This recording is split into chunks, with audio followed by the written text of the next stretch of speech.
동산 사역, 동산 모임을 여러분들은 무엇이라고 생각하십니까? 어떤 분들은 동산 모임 하면 성경 공부만 하는 것으로 생각하는 분들이 계십니다. 어떤 분들은 동산 모임 하면 교제만 하는 것으로 생각하는 분들이 계십니다. 친교, 기타 등등으로 알고 계시는 분들이 있습니다. 또는 취미가 비슷하거나 직업이 비슷하거나 연령이 비슷한 사람들끼리만 모이는 곳이 동산이다라고 생각하는 분들도 있을 것입니다. 그런데 이런 기준으로 동산 모임을 갖는다고 한다면 취미나 또는 비슷한 성향을 가진 사람들이나 같은 고향 출신이나 동문들이 모이는 곳이 동산이라고 한다면 그 동산은 아무래도 동산 모임, 동산 사역이 되는 것이 아니라 동문회 모임이 동문회가 될 것입니다. 동문회 참석하면 어떤 것을 이야기하나요? 옛날에 학교 이야기, 친구 이야기, 세상 이야기, 기타 등등 정치 이야기하며 같이 떡을 떼고 나누는 모임들이 될 것입니다. 그렇다면 술을 좋아하는 사람들끼리 모이게 되면 동산이 어떻게 되겠습니까? 술판이 되는 것입니다. 운동을 좋아하는 사람들이 모이면 그 동산은 같은 취미로 모인 사람들 중에 운동을 좋아한다면 그 동산은 스포츠 클럽이 될 것입니다. 그렇다면 동산 사역, 동산 모임을 왜 사역이라고 하겠습니까? 동산 사역은 어떠한 것일까요? 즉 어떻게 하느냐가 중요하다는 것입니다. 어떻게 어떠한 마음으로 동산 모임을 가져야 하는가에 대해서 함께 나눌 때 여러분 집중하셔서 오늘 말씀을 나에게 주는 말씀이구나, 그리고 눈앞의 비전과 사역이 중심과 핵심이 바로 이 동산 사역이 있구나라는 것을 깨달으시는 여러분들 되길 바랍니다. 첫 번째는 동산 모임이란 아름다운 교제를 뜻하고 있습니다. 아름다운 교제. 3절 보게 되면 내가 너희를 생각할 때마다 나의 하나님께 감사했다라고 이야기를 하고 있습니다. 바울은 빌립보 교회를 생각할 때마다 하나님께 감사했다라는 것이에요.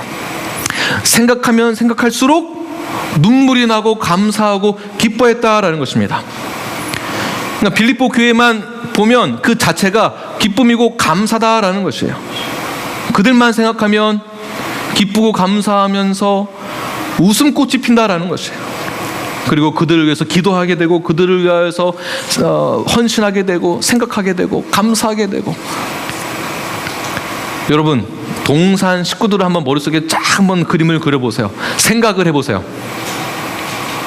기쁨이 있으십니까? 아니면은 짜증이 있으십니까? 네. 무엇인가를 생각을 하면 기뻐해야 하는데 사도 바울은 빌립보 교회를 딱 보면은 생각을 하면 기쁘고 감사했다라는 것입니다. 4절 보게 되면 간구할 때마다 너희 무리를 위하여 기쁨으로 항상 간구했다. 5절에 너희가 첫날부터 이제까지 복음을 위한 일에 참여하고 있기 때문이다. 참여했다라고 이야기를 하고 있습니다. 즉 참여. 저들이 가지고 있는 성경책 버전은 저도 2년 전에 이 성경 버전을 바꿨습니다. 개역 개정으로 바꿨는데요. 개역 개정 번역에는 참여한다라고 번역을 했고, 개역 한글에는 전에 저희들이 사용했던 버전에는 교제에 참여했다, 교제했다라고 이야기를 하고 있습니다. 영어로는 무엇이라고 이야기하고 있습니까? NIV에서는, 저희 가지고 있는 성경에서는 NIV 파트너십이라고 이야기를 하고 있습니다. 킹 제임스 버전에서는 펠로시라고 이야기를 하고 있습니다. 즉 바울이 무엇 때문에 기뻐하고 감사했는가, 무엇을 생각하면 기뻐하고 감사했는가, 그것은 그들과의 교제, 그들과의 파트너십, 그들과 함께 참여했던 참여의 장소, 참여의 현장, 그것을 생각하면 감사하고 기뻐했다라는 것입니다. 특별히 복음 안에서 함께 교제한 것에 대해서, 복음 안에서 예수 그리스도 안에서 파트너가 된 것에 대해서 복음을 공유하고 나눈 그 증거에 대해서 생각만 하면 감사가 나온다라는 것이죠. 빌립보 교회는 사도 바울이 세운 교회입니다. 그리고 지금 본문의 상황은 어떠한 상황인가? 사도 바울이 생각을 하고 있는 그 장소는 감옥입니다.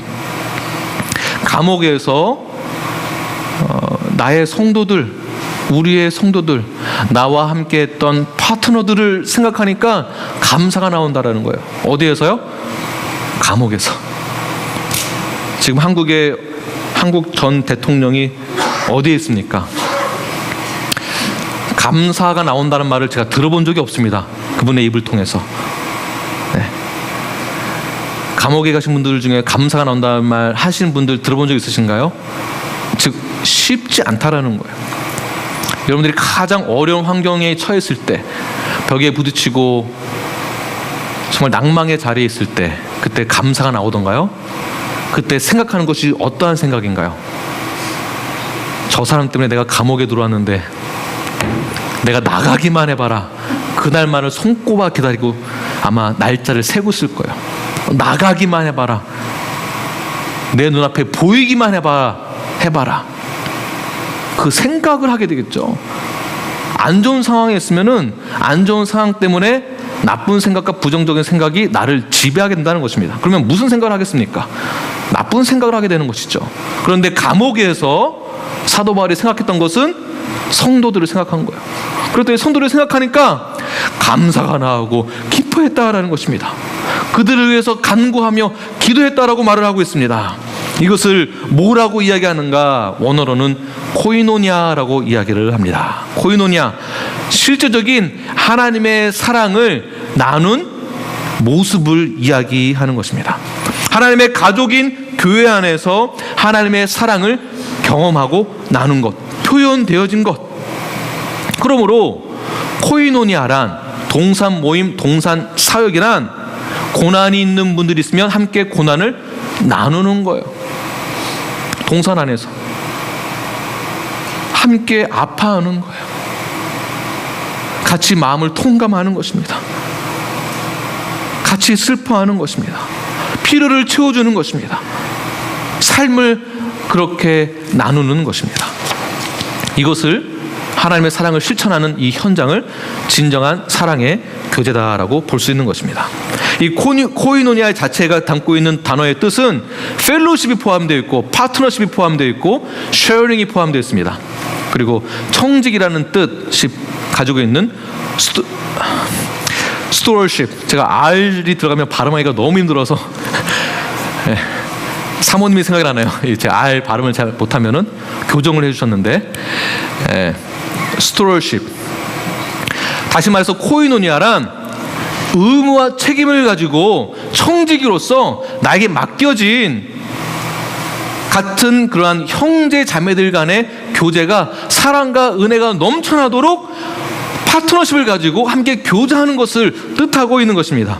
다시 말해서 파트너십, 동반자라는 뜻이겠죠.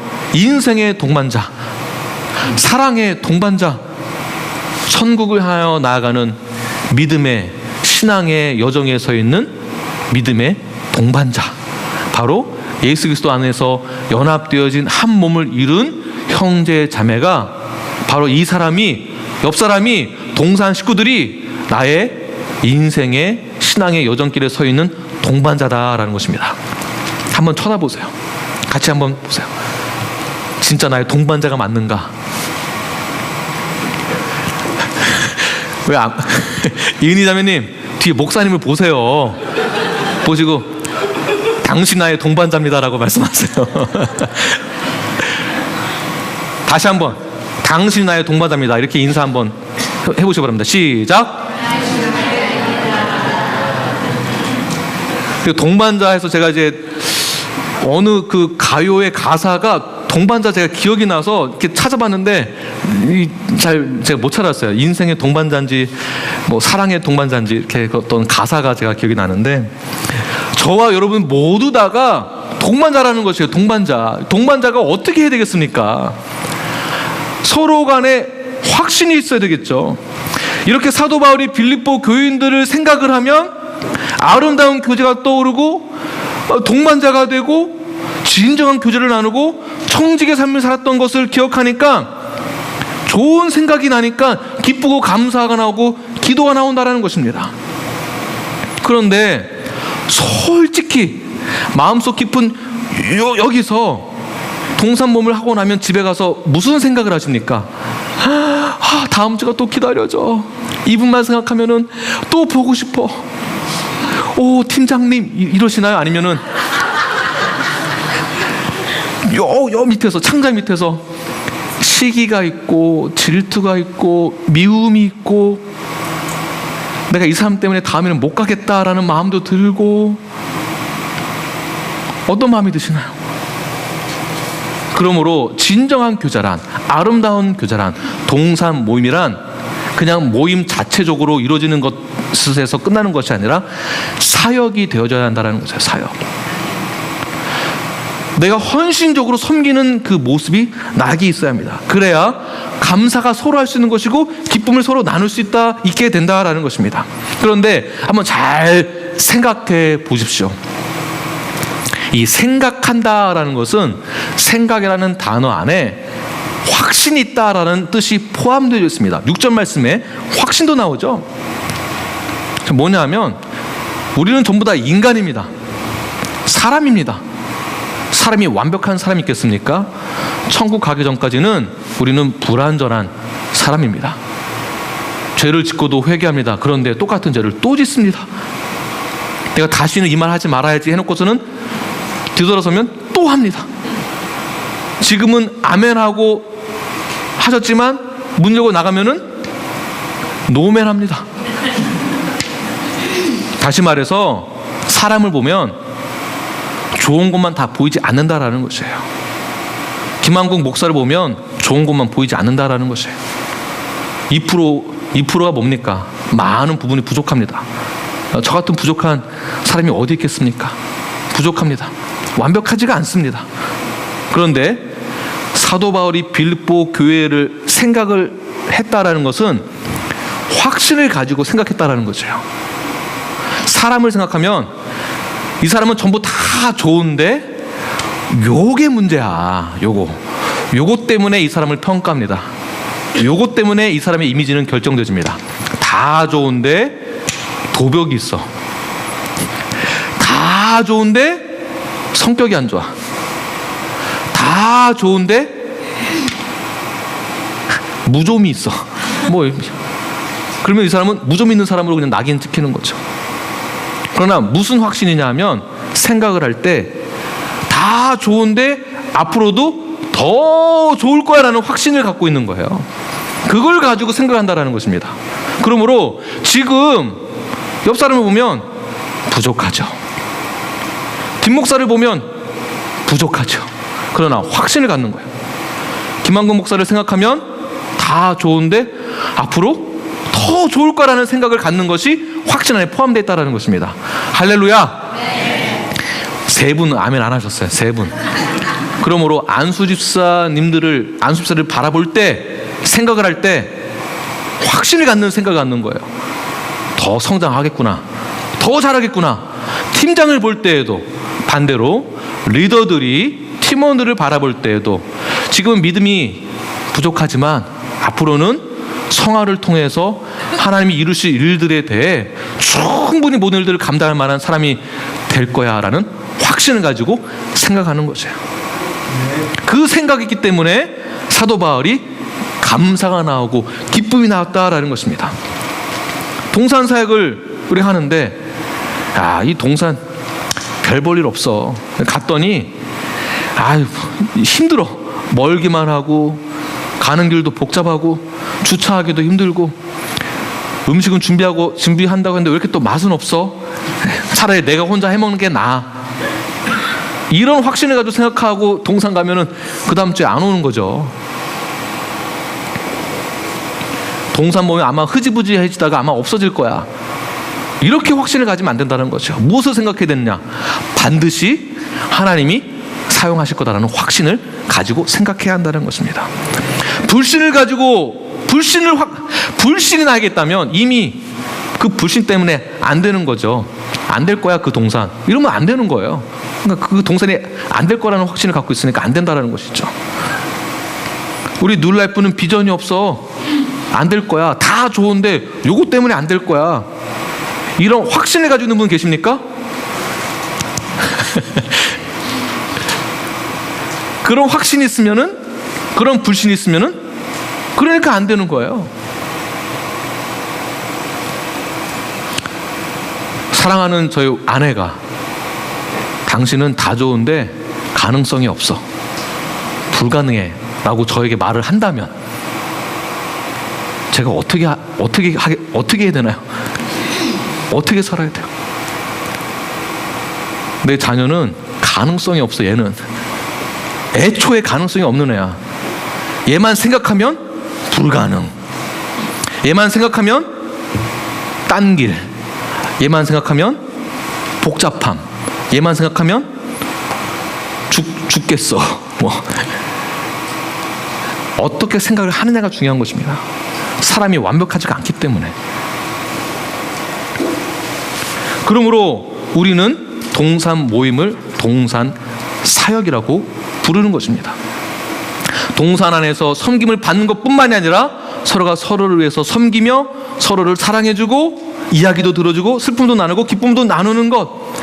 메마른 땅이지만, 광야 같지만, 황무지 같지만 나에게 맡겨진 사명이 동산 사역이다라고 한다면, 그 동산 안에서 비록 황무지 같다 할지라도 우리는 하나님이 주신 생각을 가지고 동산 사역을 해야 한다는 것이에요. 동산 사역을 해야 한다.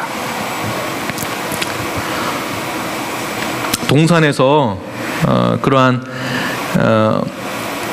섬기는 마음이 없거나 불신을 가지고 동산에서 모임을 갖고 동산 사역을 한다면 그 동산은 생각을 빨리 바꾸셔야 합니다. 그런 동산은 저희가 없지만 앞으로도 있어서는 안 됩니다. 그리고 또한 동산에서 섬기는 자가 보상을 받고자 하는 마음으로 동산에서 섬긴다면, 내가 이만큼 했으니까 저 사람은 다음에 저만큼 해주겠지 라는 것을 생각하면서 사역을 한다면 이것 또한 문제가 될 것입니다. give and take로 생각을 하지 마십시오. 예수님이 어떻게 하셨습니까? 가장 낮고 낮은 자리로 오셔서 나의 죄를 대신하여 십자가에서 죽으셨습니다. 사랑의 증거입니다. 그래서 이것을 동산 사역이라고 이야기를 하는 것입니다. 동산을 즐기는 모임뿐만 아니라 그 이상의 깊은 뜻이 있습니다. 그 길은 바로 십자가의 길이고 그 길 안에 귀한 뜻이 담겨져 있다는 것을 잊지 마시기 바랍니다. 크고자 하느냐? 먼저 섬기는 자가 되어라. 너가 으뜸이 되고자 하느냐? 너는 먼저 종이 되어라. 제가 어제 한 동산에 방문하였습니다. 그 동산은 동산 식구가 기본 평균 모이는 숫자가 약 한 20명 정도 됩니다. 많게는 30명까지 되는데요. 백야드에 딱 나가봤더니 이 팀장 부부가 고기를 볶고 있는데 요만한 이렇게 냄비에 이렇게 고기를 볶고 있더라고요. 그래서 이거밖에 안 하나? 이렇게 속으로 그랬는데, 힘드시죠? 그랬더니 아니요, 거의 다 했어요 하는데 옆에 테이블에 보니까 이만한 접시에다가 이만큼 쌓아놓고 이미 몇 시간째 그걸 볶고 있었던 거예요. 그 모습을 보니까 저는 어머니가 생각나더라고요. 그래서 자매님 꼭 우리 어머니 같으세요. 제가 얘기를 했어요. 제가 왜 어머니 같다라고 얘기를 했냐면, 얼굴 표정이나 상황이 조금이라도 불만이 있고 뭔가 보상 심리가 있고 뭔가 힘들어 죽겠는데 겨우 해야 한다라는 게 눈에 보일 수도 있잖아요. 그런 모습이 하나도 안 보이고 기쁨으로 얼굴 빨개져서 더우니까 힘드니까, 그런데도 기쁨으로 고기를 볶는 거예요. 마치 어머니처럼. 어머니가 저를 위해서 음식을 해줄 때 어떻게 합니까? 저놈의 새끼 밥만 처먹어, 이런 마음으로 하나요? 이러지 않는다는 거예요. 아들을 위해서 기쁨과 감사와 뭡니까? 더 잘 자랄 거라는 확신을 가지고 음식을 만들어주는 거죠. 제 아버지가 목회를 하셨습니다. 저희 어머니는 당연히 사모겠죠. 저희 사모기 때문에 교회인 식구들 점심을 혼자서 다 하셨어요. 그렇다고 사모가 꼭 다 해야 하는 건 아닙니다. 네, 하는 거 아닌데 저희 교회가 장애인 교회다 보니까 장애인들을 위해서 식사를 다 준비하셨어요. 그러면 토요일 날 다 준비를 해서 해놓고 주일날 새벽에 일어나서 기도하시고 청소하시고 밥 준비하시고, 그 모습이 생각이 나는 거예요. 무엇입니까? 진정한 섬김과 헌신이죠.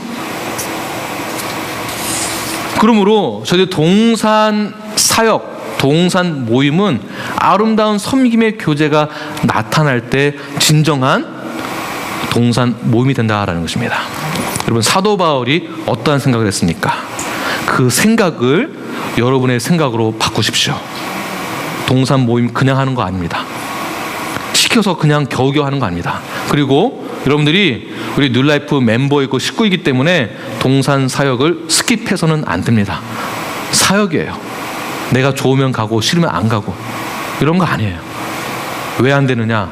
두 번째 이유는 동산 사역은 전도의 도구로 사용되어져야 하기 때문입니다. 여러분이 사역자입니다. 그냥 교회에서 같이 교제만 하기 위해서 모이는 곳이 교회가 아니고, 그리고 좋은 것만 얻고자 하기 위하여서 모인 곳이 동산 모임이 아닙니다. 동산 모임은 동산 사역이고 전도의 도구로 사용되어져야 합니다. 다시 말해서 동산 모임은 꼭 성경 공부를 하지 말라가 아니라 성경 공부만 하는 모임이 되어서는 안 된다는 것이고, 또 다른 말로는 동산 모임이 꼭 친교만 하는 모임으로 끝나서는 안 된다라는 것입니다. 동산 모임에 본질적인 기능이 있는데 그 기능 중에 하나가 바로 전도이고 선교가 포함되어 있다는 것이에요. 그래서 동산 모임은, 동산 사역은 전도적인 그러한 선교적인 마인드, 전도를 하고자 하는 사명에 불타오르는 그 마음이 동산 안에 녹아내려져야 합니다.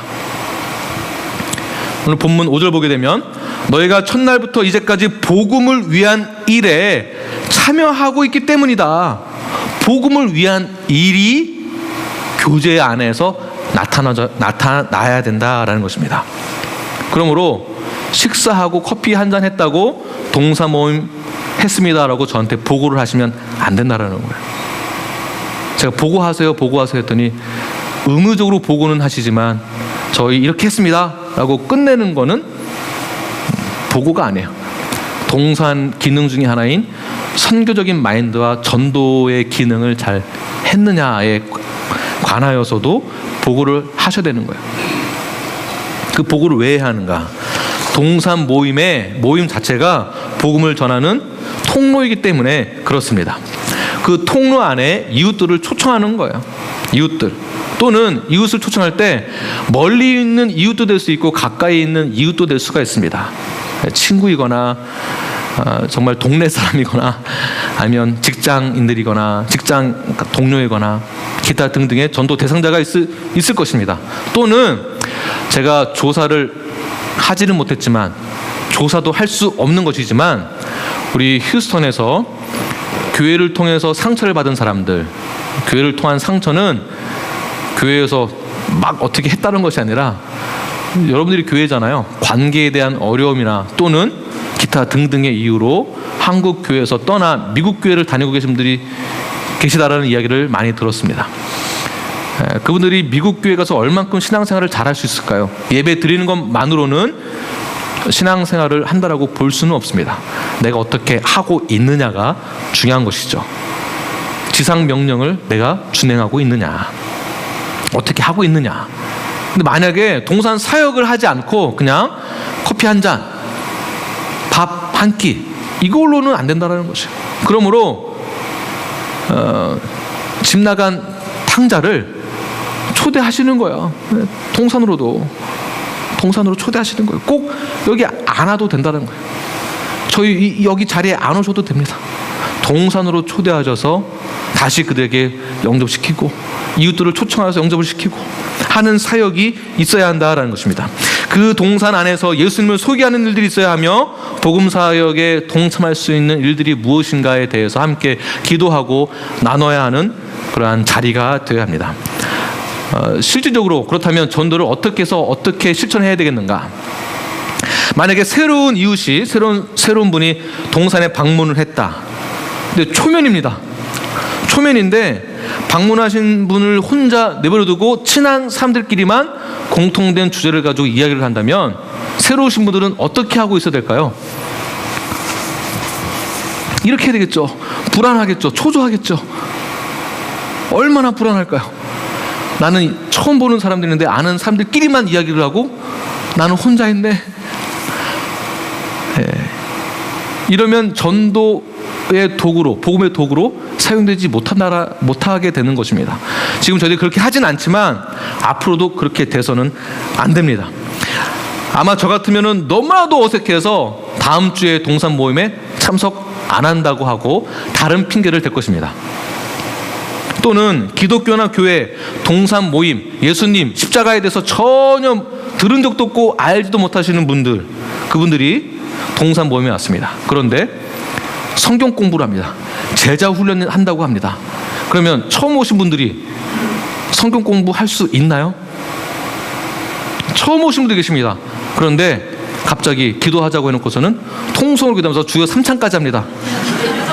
어떤 분이 방언까지 한다면 방언하면서 울랄랄라 하면서 처음 오신 분들이 계시는데 그러면 어떻게 되겠습니까? 이거 2단인가? 잘못 왔나? 다음에 안 오죠. 못 오는 거예요. 그러므로 동산 모임은 전도의 기능이 반드시 있어야 한다라는 것입니다. 제자 훈련은 제가 하고 있습니다. 제가 하고 있습니다. 그렇다고 해서 동산 안에서 성경 공부를 하지 말라라는 것이 절대 아니에요. 그런 뜻이 아니라 동산 안에서의 전도적인 기능을 발휘하기 위해서는 어떻게 해야 되느냐를 생각을 해보아야 한다라는 것을 말씀드리고 싶은 것입니다. 그리고 동산 사역은 동산 팀장만 하는 것이 아닙니다. 동산 팀원 모두가 섬기는 자가 되어야 하는 것입니다. 그러므로 내 얘기만 하는 것이 되어서는 안 됩니다. 내가 나이가 많으니까, 내가 경험이 많으니까 내 얘기를 잘 들어, 내가 가르쳐 주는 거야 라고 생각하거나 그런 입장을 가지고 있으시면 안 된다라는 것입니다. 오히려 섬기는 자로서 들어주고 쳐다봐주고 관심을 가져주고 아픔을 덜어주기 위해서, 상처를 치유해주기 위하여서 서로가 서로를 위해 기도해주는 것이 바로 동산이기도 합니다. 그것이 바로 전도로도 사용될 수 있다는 것입니다. 제가 몇 주 전에 어느 동산에 방문했습니다. 그 동산은 제가 예전에 생각했을 때 과연 이 동산이 어떻게 흘러갈까, 연령층이 전부 다 다릅니다. 직업도 전부 다 다르고 취미도 다 다르고 성향도 각각 전부 다 달라요. 너무나 이렇게 보면은 재미있는 동산이에요. 앞으로 어떻게 흘러갈까? 그런데 걱정을 했던 제가 괜한 걱정을 했구나라는 것을 지지난주에 느꼈습니다. 하나도 어울릴 수 없을 것 같은 그 동산 식구들이 지금은 얼마나 서로를 사랑하며 의지하며 섬겨주며 전도도 잘하는지. 맞나요, 안시롱제님? 네, 맞나요? 네. 성격도 서로 다 다르죠. 취미나 성향 다 다릅니다. 그런데 얼마나 잘 어울리는지 몰라요. 전도도 잘하죠. 잘 어울리죠. 나눔도 잘하고 있죠. 너무나 얼마나 보기 좋아하는지를 모릅니다. 믿음은 들으면서 난다라고 말씀하고 있습니다. 맞습니다. 복음을 듣고 말씀을 듣고 우리는 믿음을 갖게 됩니다. 주님을 나의 구주로 영접하게 됩니다. 그러나 믿음을 갖고 난 다음에 그 증거는 행동으로도 포함이 되어져야 합니다. 그러므로 신앙생활을 내가 어떻게 하고 있느냐라는 것은 듣고 배우는 것도 중요하지만 동산 안에서 보고 배우는 것도 중요합니다. 보고 배우는 것. 팀장이 어떻게 하느냐, 팀원들이 어떻게 하느냐에 따라서 그만큼 전도대로 오시는 분들이 보고 배우는 것도 크다라는 것이에요. 아이들이 무엇을 보고 배웁니까? 우리 부모들이 뭔가 아이들의 눈치를 볼 때 애가 보고 배우겠다라고 얘기하지, 애가 듣고 배우겠다 이렇게 얘기하나요? 보고 배운다고 하죠. 술, 담배 하는 가정에서 자란 아이들은 100% 술, 담배 보고 다 따라한다고 합니다. 제가 아버지를 보았을 때, 제 아버지를 욕하는 것이 아니라 저의 아버지를 보았을 때 제가 좀 힘들어하는 부분이 있습니다. 제가 닮고 싶지 않은 부분들. 근데 우리 큰애가 노아가 이렇게 보니까 저희 아버지에서 제가 이렇게 싫은 행동을 똑같이 하고 있는 거예요. 근데 노아는 우리 아버지를 많이 못 봤거든요. 그런데 누굴 보고 배웠을까요? 나를 보고 배운 거예요. 저를 보고. 결국 저도 아버지를 보고 배운 게 있는 거를 저도 모르는 사이에 우리 아들이 저를 보고 배워서 따라하는 거죠. 네. 제 아버지가 한쪽 팔 장애가 있으셔가지고 팔이 없으세요. 그러니까 옷을 벗으시면 항상 벗고 바지 벗으시면 발로 이렇게 딱 던져서 하는 거 있거든요. 아버지 그렇게 하지 마시라고 제가 해도 노아가 딱 해서 딱 이렇게 하는데 보니까 제가 하더라고요. 저도 몰랐는데. 자, 제가 말씀드리고 싶은 것은 보고 배운다는 거죠. 보고 배운다. 염영구 형제 오셨나요? 네, 염영구 형제. 염영구 형제는 지난 한 2개월 전쯤에 주님을 나의 구주 영접한 우리 형제이고 부부입니다. 주님을 영접하기 이전에 벌써 저희 교회 오더니 보고 배운 게 있는 거예요. 보고 배운 게 있어서 본인보다 2-3주 뒤에 오신 처음 온 그 성도가 아니죠. 우리 그 방문하신 분을 보고 배운 대로 하더라고요. 보고 배운 대로. 제가 보고 깜짝 놀랐어요. 아, 집사람들이 그렇게 잘 섬겨주니까 그들을 보고 따라하는구나. 교회가 이런 데구나. 교회가 이런 곳이구나. 보고 배운 대로 따라하는 거예요. 왜냐하면 집사람이 그렇게 했거든요. 그렇게 섬겼거든요. 동산 팀장이 그렇게 섬겼거든요. 그러니까 보고 따라하게 되는 거예요. 근데 만약에 교회에서 이상한 일이 벌어지고 있다. 그것을 보고 배웠다. 그러면 그렇게 된다라는 것입니다. 사도 바울은 빌립보 교인들의 상황을 너무나 잘 알고 있었습니다. 자신의 성도니까. 그래서 기대하게 됩니다. 무엇을 기대하는가? 가능성을 보고 기대하게 됩니다. 어떠한 가능성인가? 보고 배운 게 있었는데 보고 배운 걸 통해서 얻은 가능성, 바로 9절부터 11절입니다. 제가 읽겠습니다. 다 눈으로 따라오시기 바랍니다. 내가 기도하노라 너의 사랑을 지식과 모든 총명으로 점점 더 풍성하게 하사 너희로 지극히 선한 것을 분별하며 또 진실하여 허물 없이 그리스도의 날까지 이루고 예수 그리스도로 말미암아 의의 열매가 가득하여 하나님의 영광과 찬송이 되기를 원하노라. 아멘. 사도 바울이 그들을 위해서 기도하는 것이 있었는데 너희들도 나처럼 보고 배워라. 내가 그것을 기도하겠다라는 뜻이 담겨 있는 것이죠. 어떠한 결과가 나와야 되겠습니까? 보고 배운 것이 무엇이 되어야 하겠는가? 사랑을 지식과 모든 총명으로 점점 더 풍성하게 나타내 보여라. 선한 것을 분별할 줄 알고 진실과 허물 없이 의의 열매가 가득하도록 하나님께 영광이 되어지게 그렇게 하라. 내가 그렇게 너희들을 위해서 기도하겠다라는 것이죠. 이 말은 무엇입니까? 사도 바울이 그렇게 하고 있으니까 그렇게 기도한다라는 것이죠. 본인이 하고 있으니까 보고 배운다라는 것이에요. 태권도 하시는 우리 사범님도 계시는데 태권도 할 때 사범님을 그들을 보고 제자들이 따라합니다. 따라하죠. 맞습니까? 할 때까지 계속. 네, 맞죠? 스승이 하는데 다 따라하게 되어 있습니다. 따라하지 않으면 어떻게 되나요? 하라고 가르치죠. 왜? 내가 그렇게 하고 있으니까. 보니까 태권도장에서 나올 때는 항상 인사를 하고 나오더라고요. 뒤 돌아서서 이렇게 인사를 하고, 그리고 이 품새도 잘 갖추고 정리해서 단정하게 할 수 있도록 가르칩니다. 왜? 내가 그렇게 하니까. 다시 말해서 전도하는 사역과 복음의 일에 힘쓴 일에 동참하는 것이 동산 사역이다라는 것이에요. 이거를 그렇게 해야만 앞으로 초대되어지는 분들도 그대로 따라한다라는 것입니다. 그래서 이것을 사역이다라고 이야기를 하는 것이에요. 그냥 모임이 그냥 하는 모임으로 끝나서는 안 됩니다. 동산 모임은 동산 사역이 되어야 하는 것입니다.